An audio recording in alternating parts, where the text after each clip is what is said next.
What if everything you've been taught about attraction was wrong? What if the reason you feel invisible, overlooked, or rejected isn't because you're not enough, but because you're giving too much? I used to chase. I begged for attention. I over-explained, over-texted, over-gave. And the more I gave, the less I was wanted. That's the cruel paradox nobody tells you. The harder you run toward desire, the faster it runs from you. One morning I stared at my phone, waiting for her to reply. Every vibration, every screen light, twisted my stomach. When nothing came, I felt that familiar spiral. Checking again, typing something, deleting it, typing again. I thought this was love, but it wasn't. It was addiction. Psychology calls it the variable reward loop, the same mechanism that makes slot machines irresistible. The possibility of a reply is what keeps you hooked, not the reply itself. A text ignored becomes an hour wasted becomes a day, and a day wasted becomes a year. Until one morning you wake up and realize you've traded your life away for 3 dots on a screen. Seneca once wrote, "He is most powerful who has himself in his own power." I had none. I was enslaved to the hope of being chosen. Think about yesterday. How many times did you refresh, scroll, or double text? How many moments of peace did you hand over to someone else's silence? That was me every day, giving my worth away like it was worthless. But I began to wonder, what if I could flip the script? What if instead of chasing, I allowed myself to be chased? What if I stopped begging to be seen and learned instead to disappear until I was sought out? The thought scared me, and it also lit something deep inside. So I began an experiment. 7 days of living by a different code, guided by 5 principles whispered by Niccolo Machiavelli himself. Be scarce, never ask for explanations, show power without announcing it, use silence as a weapon, and never ever seem dependent. Not tricks, not games, but disciplines of self-mastery. Each day I would live one principle.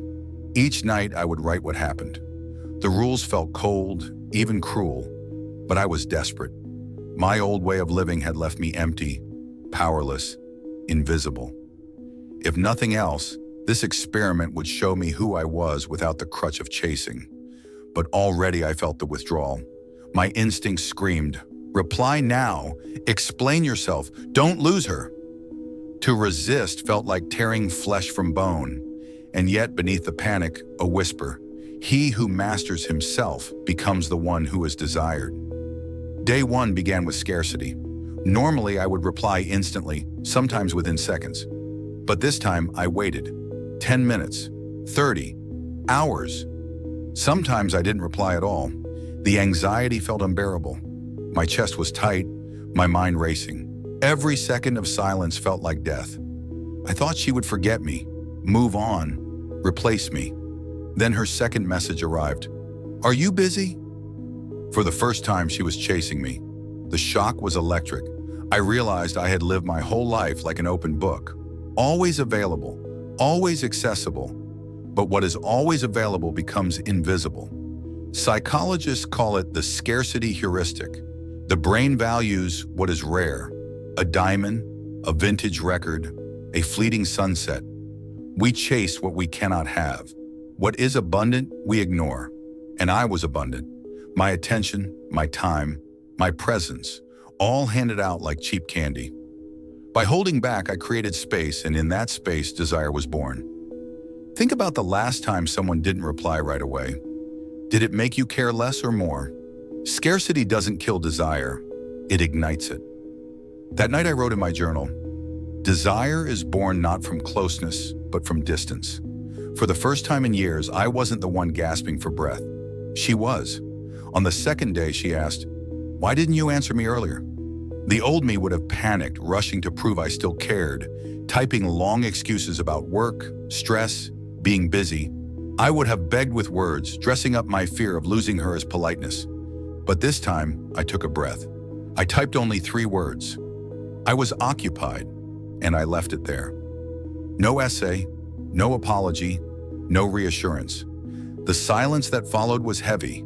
My mind screamed at me to add more, to explain myself, to fill the void before she slipped away. But instead, something unexpected happened. She began to explain herself. Paragraphs of text came through. Why she had been busy, why she hadn't messaged sooner, little details about her day. It was as if my calmness pulled her into motion, as if my silence demanded her words. I realized in that moment how much power I had wasted over the years. All those times I had defended myself endlessly. Every time I scrambled to prove my innocence, all I had done was hand over control. Because whoever asks for explanations is already admitting they are on trial. Insecurity needs proof. Power does not. Machiavelli once wrote, "A prince should seem deaf when he hears criticism and blind when he sees betrayal." Silence protects dignity. Indifference carries strength. Think about your own life. How often do you defend yourself even when no one asked?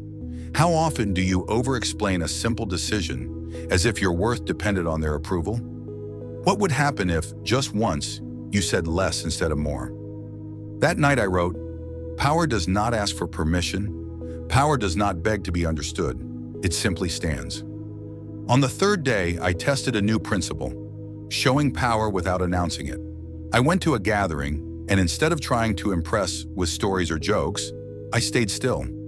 I moved slowly. I listened. I let others rush to fill the air, to perform, to prove themselves. And what I noticed astonished me. People leaned closer to me. They asked me questions. My stillness carried weight, while their noise scattered like dust. The more quietly I stood, the more noticeable I became. Nature reveals this truth. The lion does not roar to prove he is king. He walks, unbothered, and all other animals move aside. Psychology calls this dominance signaling. True power radiates not from volume, but from calmness. Machiavelli understood this well. He wrote, "The true leader does not need to announce his authority. It is recognized by the silence he causes." Think about it. When was the last time you met someone who didn't try to impress you, and yet you couldn't forget them? That's the paradox of power. If you have to prove it, you don't have it. If you simply embody it, others will create the story of your greatness for you. That night, I left quietly, without needing to be noticed. The next morning, she asked where I had gone, her curiosity chasing the absence I left behind. On the fourth day, the sharpest blade revealed itself. Silence. That evening, her message appeared on my screen. "Do you even care?" The old me would have rushed to reassure her, typing frantically to soothe her doubts, afraid that if I didn't, she would slip away. But this time I did nothing. 1 hour passed, then 2, then 5. My chest was tight, my palms sweaty. Every instinct screamed that silence would kill the connection. But then another message appeared, longer, more emotional. The silence had not pushed her away, it had pulled her closer. The mind cannot stand unfinished business. Psychologists call it the Zeigarnik effect. When something is left unresolved, it lingers in the thoughts like an itch that cannot be scratched. Silence creates that tension. It leaves the other circling around you, filling in the gaps with their own questions, their own desire. Words often reveal weakness. Silence suggests strength. I saw now that every time I rushed to reply, to reassure, I was throwing water on a fire that might have burned brighter if I had only let it breathe. That night I wrote, "Silence is not absence. Silence is gravity." And every word I once wasted had made me weightless. The fifth day confronted me with the cruelest truth of all, dependence. For as long as I could remember, I had carried a quiet terror, the fear of being alone. Every relationship, I clung too tightly. I thought love would complete me, that if she stayed, I would finally be whole. But beneath that illusion was something raw and suffocating. Need. And need, no matter how tender it looks on the surface, is heavy, unattractive, repellent. That day she canceled our plans. The old me would have begged to reschedule or filled the silence with desperate reassurances. Instead, I said simply, "All right, I'll enjoy my evening." And I did.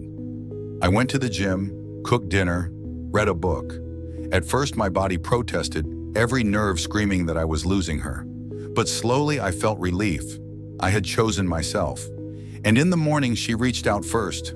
Attachment theory explains it clearly. The most desired partners are not those who panic when left alone, nor those who run from closeness, but the ones who are secure, whole with or without you. Dependence is weakness. Wholeness is magnetic.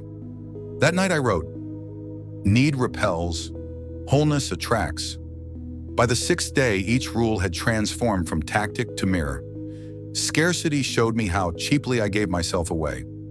Silence revealed how terrified I was of emptiness. Quiet power exposed my addiction to noise. Independence showed me the wound of loneliness I had never faced. Jung was right. Until you make the unconscious conscious, it will direct your life and you will call it fate. For years, I thought rejection was my fate. But it wasn't fate, it was my pattern. These rules weren't tricks, they were revelations. The one I was chasing was never her, it was me. On the 7th day, I woke up different. No panic, no hunger, just stillness. Yes, she reached out again. Yes, she leaned closer. But that wasn't the victory.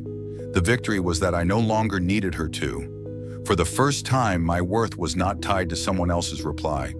My power was not at the mercy of someone else's attention. Machiavelli wrote that the first method of measuring a ruler is to see who surrounds him. And I saw that my kingdom was no longer filled with fear, insecurity, and need. It was filled with presence, with calm, with silence. That night I wrote, he who masters himself becomes the one who is desired. But before I go further, I must tell you the truth. These rules are powerful, yes. They can shift how others respond to you. They can rewire your instincts. But power is always a double-edged sword. The same principles that freed me can, in the wrong hands, enslave others. Scarcity can be magnetic, but it can also become neglect. Silence can be graceful, but it can also become cruelty. Independence can radiate strength, but it can also disguise cold indifference. I've seen it happen. Entire relationships built not on love, but on control. One partner withholding, delaying, engineering uncertainty, until the other is addicted not to passion, but to anxiety.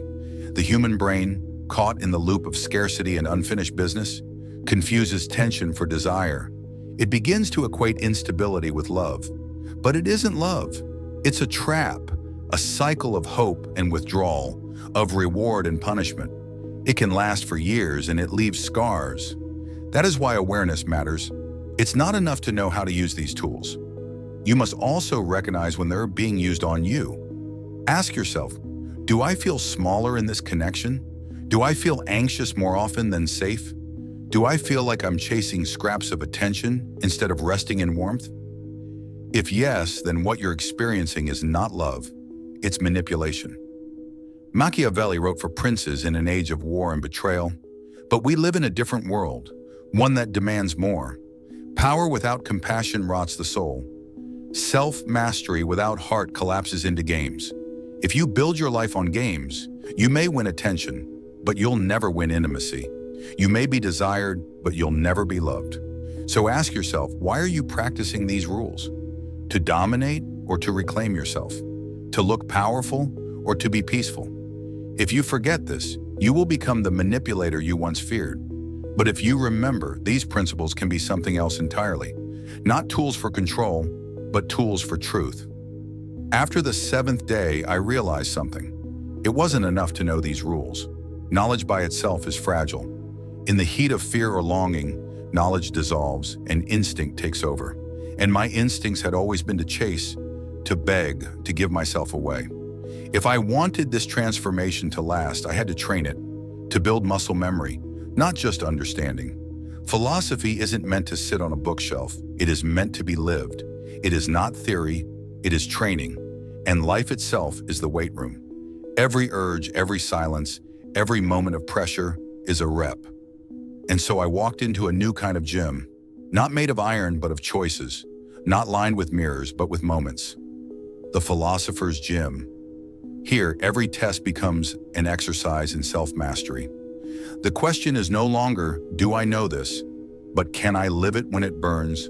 And just like any training program, this gym has its drills, 5 of them. Scarcity, no explanations. Quiet power, silence, independence. They are not abstract, they are practical. And every rep reshapes not just how others see you, but how you see yourself. The first drill is scarcity training, and the workplace is the perfect arena. Your inbox pings, your phone vibrates, someone demands a reply. The old instinct is to answer instantly, to show you are available, useful, valuable. But here's the exercise. Wait. Pause. Let the notification breathe. Why? Because constant availability signals you are common, replaceable. Scarcity signals value. A colleague who responds with thought and timing is respected more than the one who scrambles to please. How? When the message comes, breathe. Take 5 minutes, 10, even 20. Use that time to focus on something that matters. Then respond calmly, deliberately. Each pause is a rep. Each delay is a curl of discipline. Over time, others begin to respect your time, and so do you. Scarcity is not rudeness. It is recognition of your own value. The second drill is a no explanations training, and conflict is the weight you lift here. You know the moment someone questions you, criticizes you, demands to know why you did what you did. Instinct tells you to explain, to defend, to prove yourself innocent. But here is the exercise. Resist. Say less, not more. Why? Because the one who explains puts himself on trial. The one who does not explain remains sovereign. How? When accused or questioned, breathe. Say calmly, "I hear you." Then stop. Do not rush to fill the silence. Let it stand. Watch what happens. More often than not, the other will scramble to fill the space, revealing their own assumptions, their own guilt, their own insecurity. While you stand unmoved, each silence is a representative. Each withheld explanation is strength added to your frame. The third drill is quiet power training, and social groups are where it burns the most. Picture the setting: friends talking loudly, voices overlapping, laughter erupting, everyone pushing to be heard. The instinct is to join the noise, to raise your voice, to perform. But the exercise is this: be still, speak less, move slowly, hold your gaze. Why? Because people instinctively respect gravity. Noise scatters, stillness anchors. The calm one becomes the center. How? Sit with presence. When you speak, use few words, but let them carry weight. Hold eye contact without aggression. Allow silence to stretch before you answer. You'll notice something strange. Others begin to turn toward you. They lean in. They wait for your words. Not because you demanded their attention, but because your stillness pulled it. That is quiet power. The fourth drill is silence training, and romance itself is the crucible. The phone lights up with a message, and your instinct is to pounce, to answer immediately, to reassure, to keep the connection alive. But the exercise is simple. Wait, put the phone down, walk away. Why? Because of the Zeigarnik effect. The mind hates loose ends. A delayed response lingers in their thoughts, weaving curiosity and tension. How? When the urge hits, acknowledge it. Feel the panic. Let it pass. Then return later, when your pulse is steady, and answer briefly without over-explaining. That silence you left behind does the work for you. Not cruelty, but gravity. Not neglect, but presence that must be earned. Each pause is a rep. Each unhurried response adds strength to the muscle of restraint. And then there is the fifth drill, the heaviest of all, independence training. And this one, you do alone. The instinct is to reach for the phone, to scroll, to check, to fill the silence with validation. But the practice is this: turn it off. Spend the day offline. Sit with yourself. Why? Because dependence is weakness, and weakness repels. Wholeness is magnetic. How? Create a day where you do not reach outward for approval. Take a walk in silence. Journal. Read, cook alone. Feel the itch to check and resist. Each moment of stillness is a repetition. Each hour without validation adds weight to your strength. Over time, solitude transforms from an enemy into an ally. And the one who can stand alone is the one who draws others in without even trying. These are the drills of the philosopher's gym: scarcity, no explanations, quiet power, silence, independence. Every time you resist an impulse, you complete a set. Every moment you choose presence over panic, you grow stronger. At first it feels heavy, but just like in the physical gym, what was once impossible becomes natural. And one day you realize you no longer have to try. You simply are. Calm, grounded, whole. The kind of person who does not chase because he no longer needs to. And in that absence of need, the world begins to chase him. Philosophy gives us the blueprint, but science reveals why it works. Scarcity works because our ancestors lived in a world where food, shelter, and mates were limited. What was rare was pursued, what was abundant was ignored. When you do not make yourself instantly available, you are not being cruel. You are aligning with ancient circuitry in the human brain that values what cannot be easily taken. Silence works because of a simple quirk of psychology. The brain despises unfinished business. The Zeigarnik effect explains why we remember the tasks left undone more than the ones we finish. A pause, a delayed response, an unanswered message. It lingers, replaying in the mind, creating tension and curiosity. Quiet presence is powerful because of dominance signaling. Across species from wolves to humans, the calm one is perceived as the leader. The one who does not need to prove becomes the one who is followed. And independence is magnetic because attachment theory shows us the truth. People crave those who are secure, not the anxious who beg, not the avoidant who flee, but the one who is whole, with or without you. Think about it. Yesterday, how many times did you check your phone, not because you needed to, but because you craved reassurance? How many times did you refresh a feed, waiting for something, anything, to make you feel seen?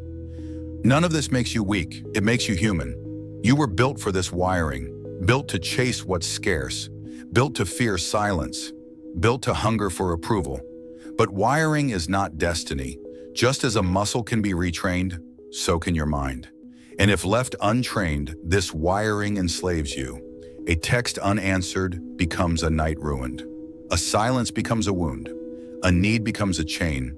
But trained, the same instincts become your power. Silence becomes presence. Independence becomes gravity. Scarcity becomes allure. And here's the paradox. When you stop chasing others, you find the one person you were always running from, yourself.